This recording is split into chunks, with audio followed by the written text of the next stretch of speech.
एक गांव के अंदर एक परिवार था जिस परिवार के अंदर दो पति पत्नी रहा करते थे। पति का नाम रणवीर सिंह था और रणवीर सिंह के पास ढेर सारी पुश्तैनी जमीन थी जिस पर वो खेती बाड़ी किया करते और उससे अच्छा खासा रुपया पैदा कर लिया करते। उनके जीवन में रुपए पैसों की कोई भी दिक्कत नहीं थी। बड़े से आलीशान घर में दोनों पति पत्नी रहा करते थे। उनके परिवार में और कोई नहीं था, केवल दो पति पत्नी थे और वो दोनों एक दूसरे से बेइंतहा प्यार किया करते थे। धीरे धीरे समय बीतता है और समय के साथ साथ रणवीर सिंह की जो पत्नी होती है वह एक लड़के को जन्म देती है। अब परिवार के अंदर एक और सदस्य आ गया था और इस बात से रणवीर सिंह को बड़ी खुशी मिलती है। उसके बाद रणवीर सिंह पूरे गांव में इस बात की मिठाइयां बंटवाता है कि उनके परिवार में एक और सदस्य बढ़ गया है। इस बात की खुशी जाहिर करता है और जगह जगह लोगों को बताता हुआ फिरता है।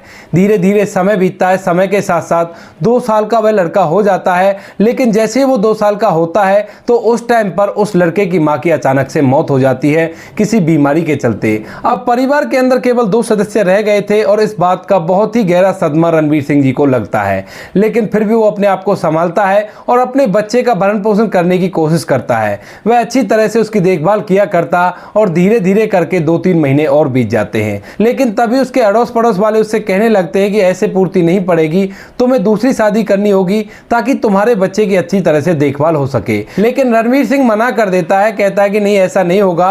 अगर मैं दूसरी शादी कर लूंगा तो दूसरी पत्नी जो आएगी वो इस बच्चे का अच्छी तरह से ख्याल नहीं रख पाएगी और वह इसके साथ पराये जैसा व्यवहार करेगी, क्योंकि रणवीर सिंह अपनी पत्नी से भी बहुत प्यार किया करता था और अब उस बच्चे से भी प्यार किया करता है जो उसकी पत्नी की आखिरी निशानी है। लेकिन दोस्तों, जैसे धीरे धीरे समय बीतता है तो समय के साथ साथ ये बात रणवीर सिंह को भी महसूस होने लगती है, क्योंकि अब वह अपनी खेती बाड़ी पर ज्यादा ध्यान नहीं दे पाता है और वह इस बच्चे की देखभाल में ही लगा रहा करता है। तो इसके बाद वह भी सोचता है कि क्यों ना मैं दूसरी शादी कर लूं, हो सकता है कि कोई अच्छी औरत आ जाए और उसके बाद मेरा जीवन अच्छी तरह से व्यतीत होने लगे। अभी रणवीर सिंह की उम्र ज्यादा नहीं है तो इसी वजह से वह दूसरी शादी करने का फैसला लेता है। उसके बाद अड़ोसी पड़ोसियों की मदद से एक लड़की उसके लिए ढूंढी जाती है और उस लड़की से उसकी शादी करा दी जाती है। उस लड़की का नाम था सुनीता।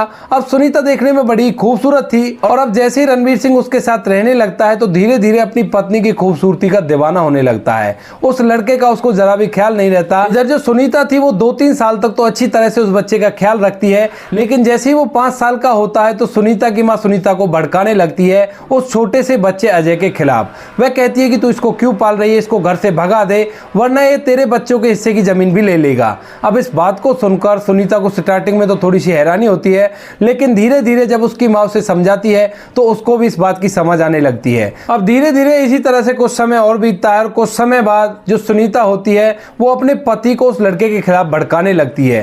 रोज रोज अलग अलग तरह के बहाने बनाया करती और उससे कहा करती कि ये तो मुझे बड़ा ही परेशान कर रहा है और ये पूरी तरह से बिगड़ चुका है, ये मुझसे उल्टा जवाब भी देता है और एक बार तो मुझ पर हाथ उठाने की कोशिश भी की है। अब इस बात को जैसे रणवीर सुनता है तो धीरे धीरे उसका दिमाग भी बदलने लगता है और वह भी उस छोटे से बच्चे से नफरत करने लगता है। उसको धमकाया करता है, उससे कहा करता है कि इस तरह से मत कर वरना मैं तुझे घर से बाहर निकाल दूंगा। अब जैसे ही छोटा सा बच्चा अपने पिता के मुंह से इन सभी बातों को सुनता है तो उसे समझाने की कोशिश करता है, कहता है कि पिताजी मेरी कोई गलती नहीं है, मैंने किसी से भी कुछ नहीं कहा है। लेकिन पिता को अपनी पत्नी की बातें ज्यादा अच्छी लगा करती थी ना कि उस बच्चे की। अब जैसे ही वो बच्चा 6 साल का होता है तो उसकी माँ अपने पति को इतना भड़का देती है कि वह दोनों मिलकर उस बच्चे को धक्के मारकर घर से बाहर निकाल देते हैं। अब 6 साल का बच्चा हाथ जोड़ता है, अपने पिता के पैरों को पकड़ लेता है, कहता है कि पिताजी मैंने कोई गलती नहीं की है, मुझे माफ कर दीजिए और आगे से मैं ऐसा कुछ नहीं करूंगा। लेकिन उसका पिता उस पर जरा भी रहम नहीं दिखाता है और उससे कह देता है कि निकल जा मेरे घर से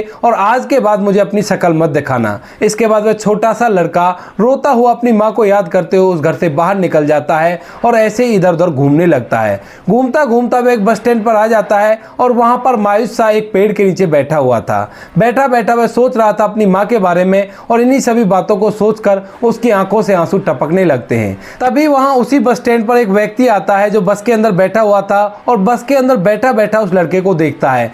देखने के बाद उसे लगता है कि इस बच्चे को मदद की जरूरत है तो वह उस बस से उतर जाता है और उतरने के बाद उस बच्चे के पास आ जाता है। उससे कहता है कि बेटा आखिर क्या हुआ, तुम इस तरह से बैठकर क्यों रो रहे हो। तो उसके बाद वह 6 साल का बच्चा अपनी पूरी कहानी उस व्यक्ति को सुनाता है। वह व्यक्ति भी जब उसकी कहानी सुनता है और उसे पता चलता है कि इसकी मां मर चुकी है और इसकी सौतेली मां ने इसे घर से निकलवा दिया है, तो उसके बाद उस व्यक्ति को भी इस पर बड़ा ही तरस आता है और वह उस बच्चे से कहने लगता है कि बेटा कोई बात नहीं, जिसका कोई नहीं होता उसका ऊपर वाला होता है और मैं हूं तुम्हारे साथ, तुम ऐसा करो मेरी मेरे साथ चलो, मैं ज़्यादा कुछ तो तुम्हें नहीं दे सकता, लेकिन भरपेट खाना ज़रूर से दे दूंगा और तुम्हें अच्छी सी पढ़ाई लिखाई दे दूंगा। उसके बाद वह बच्चा उनके साथ चलने के लिए तैयार हो जाता है और वह व्यक्ति उसको लेकर अपने घर पहुंच जाता है। दरअसल जो व्यक्ति उसको लेकर गया था उसकी उम्र 30 साल हो गई थी और अभी तक उन दोनों पति पत्नी को कोई बच्चा नहीं हुआ था।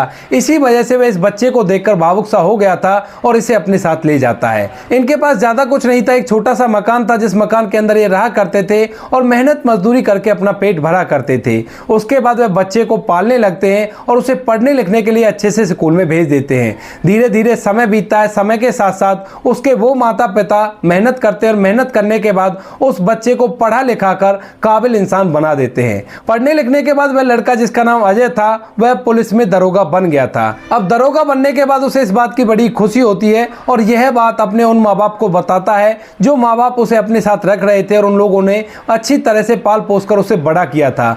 वहां पर आने के बाद वह उनको बताता है कि मैं दरोगा बन गया हूं और आज से हमारे बुरे दिन खत्म हो गए हैं। इसके बाद जो अजय होता है वो अपनी ड्यूटी को संभालता है और बड़ी ही मेहनत और ईमानदारी से काम किया करता है और काम करने के बाद अपने माता पिता की सेवा भी किया करता है जिन्होंने उसे पाल पोस कर बड़ा किया था। अब तभी एक दिन जिस थाने में वो काम किया करता था उसमें एक केस दर्ज होने के लिए आता है और उस केस में कुछ ऐसा मामला था कि एक बेटा अपने पिता से प्रॉपर्टी के लिए झगड़ा कर रहा था क्योंकि उसके पिता ने दूसरी शादी कर ली थी और दूसरी शादी करने के बाद जो बच्चे उससे हुए थे उन्हीं को उसका पिता सारी प्रॉपर्टी को दे रहा था और उस लड़के को उस प्रॉपर्टी में से कुछ भी देने के लिए तैयार नहीं था। अब जैसे इस केस को अजय देखता है तो अजय को एकदम से अपने बीते बचपन की बातें याद आ जाती हैं और वह सोचने लगता है कि पिता तो मेरा भी था और मेरे पिता ने भी दूसरी शादी की थी और उनकी भी ढेर सारी प्रॉपर्टी थी। अब इसके बाद अजय ये तय कर लेता है कि वह अपने पिता से मिलने जाएगा और उनका हालचाल देखेगा कि वो किस तरह से अपने जीवन को व्यतीत कर रहे हैं। उसे प्रॉपर्टी का कोई लालच नहीं था,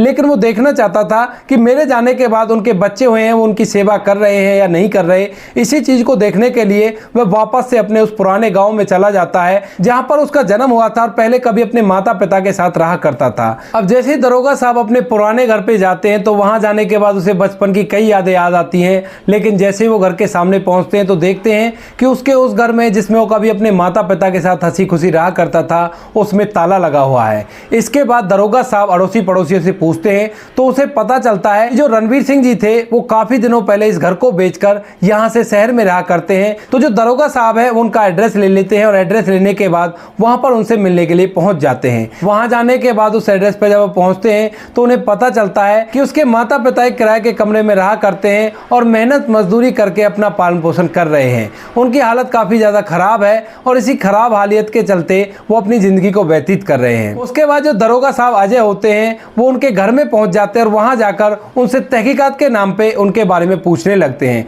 कहते हैं कि भाई तुम कौन हो, कहां से आए हो और यहाँ पर क्या कर रहे हो और कितने दिनों से यहाँ पर रह रहे हो।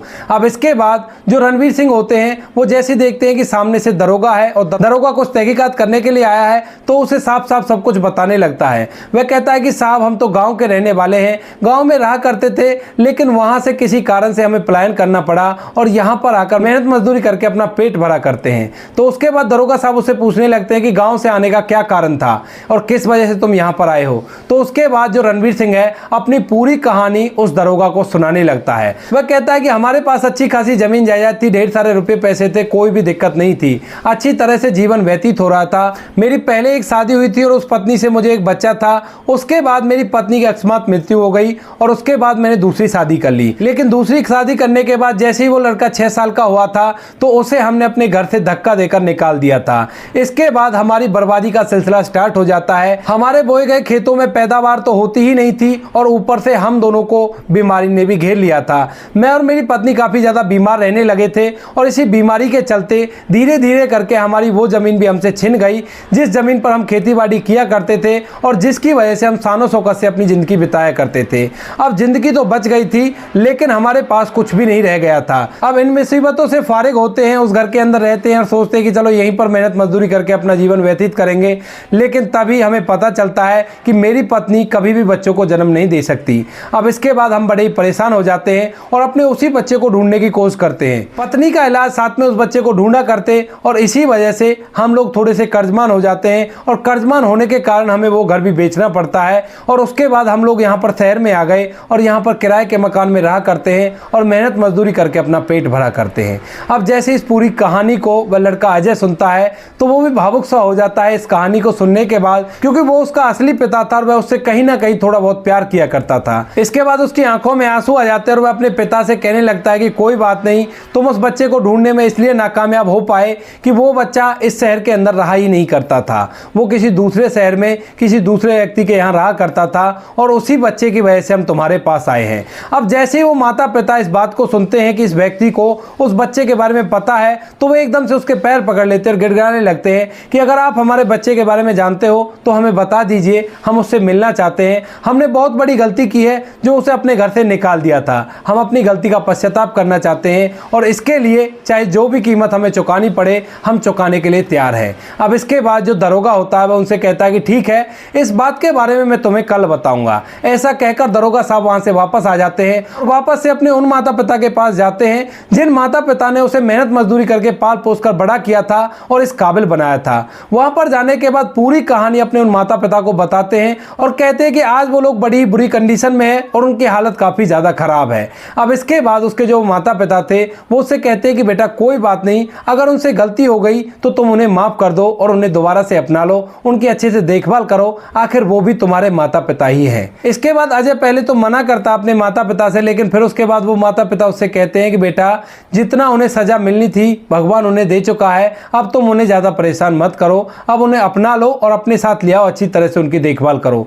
अब इसके बाद अजय उनके पास जाता है और वहां जाने के बाद वो लोग अजय का वेट ही कर रहे थे और उससे पूछने लगते हैं कि बेटा मेरा बेटा कहाँ है और किस हालत में है, एक बार मुझे बस उससे मिला दो, मेरी आखिरी तमन्ना यही है, जीवन में आगे चाहे कुछ भी हो लेकिन मैं एक बार उसे देखना चाहता हूं और मुझे तसल्ली हो जाएगी कि मेरा बेटा जिंदा है। उसके बाद जो अजय होता है उनको बता देता है कि मैं ही तुम्हारा वो बेटा हूं जिसे 6 साल की उम्र में तुम लोगों ने घर से निकाल दिया था। इसके बाद दोनों माता पिता एकदम से अपने बेटे को गले से लगाते हैं और फूट फूट कर रोने लगते हैं और तभी जो अजय की सौतेली माँ होती है वो उससे कहती है कि बेटा इसमें तेरे पिता की कोई गलती नहीं है, इसमें सारी की सारी गलती मेरी थी, मैंने ही तुम्हारे पिता को भड़काया था जिस वजह से तुम्हारे पिता ने तुम्हें घर से बाहर निकाला था। अब यह बात सुनकर अजय उनसे कहता है कि कोई बात नहीं, आपने जो किया उसकी सजा आपको भगवान दे चुका है, लेकिन अब आप लोगों को इस तरह से रहने की जरूरत नहीं है, आप लोग मेरे साथ चलिए और मैं आपकी अच्छी तरह से देखभाल करूंगा। लेकिन उसके माता पिता उससे मना करते हैं, कहते हैं कि बेटा हमने तुम्हारे साथ बहुत गलत किया है और हम तुम्हारे साथ चलने के लायक बिल्कुल भी नहीं है। लेकिन अजय उनसे कहता है कि कोई बात नहीं, जो कुछ भी तुमने किया था उसकी सजा तुम भुगत चुके हो, इससे आगे अब तुम्हें सजा भुगतने की जरूरत नहीं है। ऐसा कहकर वो उन दोनों को अपने साथ उसी घर में ले आता है जहां पर उसके पालने वाले माता पिता रहा करते थे। वहां पर लाकर वो उनको भी वहीं पर रख देता है और वहीं पर सभी लोग हंसी खुशी रहा करते हैं। कुछ दिनों बाद अजय की शादी हो जाती है और शादी होने के बाद जो उसकी पत्नी आई थी वो उन चारों माता पिता का उनका अच्छी तरह से ख्याल रखती है। तो दोस्तों ये थी कहानी एक 6 साल के लड़के की जिसको घर से निकाल दिया गया था, लेकिन बाद में वो दरोगा बनकर लौटा और उसके वही माता पिता जिन्होंने उसे घर से बाहर निकाला था वो उसके पैरों को पकड़कर फूट फूट कर रोने लगते हैं, माफी मांगने लगते हैं। आपको कहानी जैसी भी लगी हो कमेंट सेक्शन में बता देना। इन कहानियों को सुनाने का उद्देश्य किसी को परेशान करना बिल्कुल भी नहीं है, यह कहानी आपको इसलिए सुनाई जाती है ताकि आप लोग इन कहानियों में से कुछ ना कुछ सीख सको और अपने जीवन में उस चीज को अप्लाई कर सको। मिलते हैं किसी नेक्स्ट वीडियो में नए टॉपिक के साथ, तब तक के लिए जय हिंद, जय भारत, जय हिंदुस्तान।